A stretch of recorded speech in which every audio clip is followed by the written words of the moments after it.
নমস্কার বন্ধুরা, কেমন আছেন সবাই? আজ অনেক দিন পরে আমি আবার আপনাদের সামনে আসতে বাধ্য হলাম।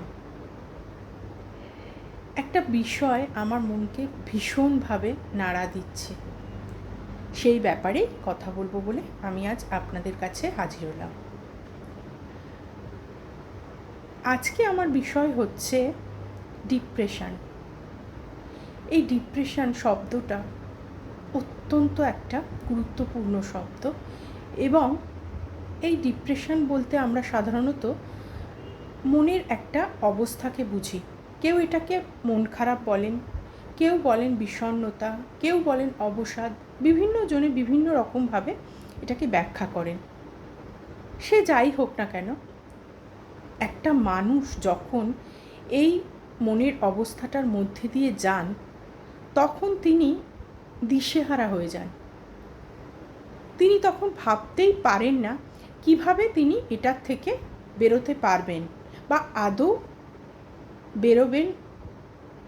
বেরোতে পারবেন কি না তিনি এটা ভাবতেই পারেন না। কি করবেন, মনের এমন একটা দিশেহারা অবস্থার মধ্যে তিনি থাকেন যাতে তিনি আপ্রাণভাবে চেষ্টা করছেন যে তিনি তার থেকে বেরোবেন, কিন্তু কোনো উপায় তিনি দেখতে পাচ্ছেন না, বা কাউকে তিনি যে তার মনের অবস্থাটা বোঝাবেন সেটাও তিনি করতে পারছেন না। তিনি চেষ্টা করছেন হয়তো, কিন্তু পারছেন না। অনেক মানুষ আছেন যারা হয়তো এই অবস্থা কাটিয়েও উঠতে পারেন, কিন্তু আবার অনেকে আছেন যারা সত্যি পারছেন না, কিন্তু চেষ্টা করছেন। এবং এই চেষ্টা করতে করতে যখন তিনি একেবারেই হেরে যান তখন তিনি কোনো ভুল পদক্ষেপ নিয়ে ফেলেন, এবং তিনি যাতে এই ভুল পদক্ষেপ না নেন সেই জন্যে আজকে আমার এই আপনাদের সামনে আসা এবং আপনাদেরকে আমার বিনীত অনুরোধ যে আপনারা আপনার পরিবারে মানুষজনদের প্রতি একটুখানি নজর দিন।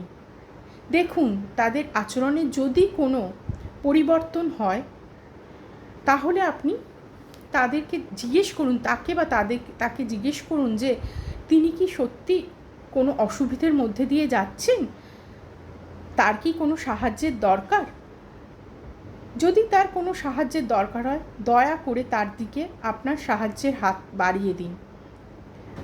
আপনি মানসিকভাবে তাকে এইটুকুন বোঝাবার চেষ্টা করুন যে তার পাশে আপনি অন্তত আছেন, তাহলে তিনি হয়তো একটু ভরসা পাবেন।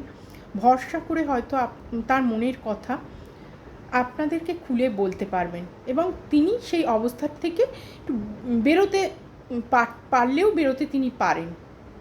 তো প্লিজ পরিবারের সকলের দিকে সবাই একটু নজর রাখুন এবং সবাইকে একটু সময় দিন, মন খুলে কথাবার্তা বলুন, হাসুন। আর যিনি এই অবসাদের মধ্যে দিয়ে যাচ্ছেন তাকেও আমি বলবো, যদি আপনি বলবার কাউকে না পান, বাড়িতে যদি আপনার কোনো পোষ্য থাকে তার সঙ্গেও তো আপনি অনেক সময় কথা বলেন, আদর করেন। তাকে আদর করতে করতে আপনি আপনার মনের কথা খুলে বলুন, দেখবেন একটু হলেও অন্তত আপনার হালকা লাগবে। খেলার ছলে হোক বা গল্পর ছলে হোক আপনি আপনার পোষ্যকে আদর করতে করতে আপনার মনের ভাব প্রকাশ করুন, দেখবেন যে আপনার ভালো লাগবে। সুতরাং এইসব মানুষেরা যাতে একটুখানি অন্তত সাহায্য পান এবং তারা যাতে তাদের সেই পরিস্থিতি থেকে বেরিয়ে আসতে পারেন, তার জন্যে আপনারা সবাই এগিয়ে আসুন, এটাই আমার একমাত্র অনুরোধ। আর যদি কাউকে না পান আমার সাথে শেয়ার করতে পারেন, আমি যদি পারি আমি আমার সাধ্য মতো চেষ্টা করব। সকলে ভালো থাকবেন, সুস্থ থাকবেন, আনন্দে থাকবেন, এই কামনা করে আজকে আমার বক্তব্য আমি শেষ করছি। নমস্কার।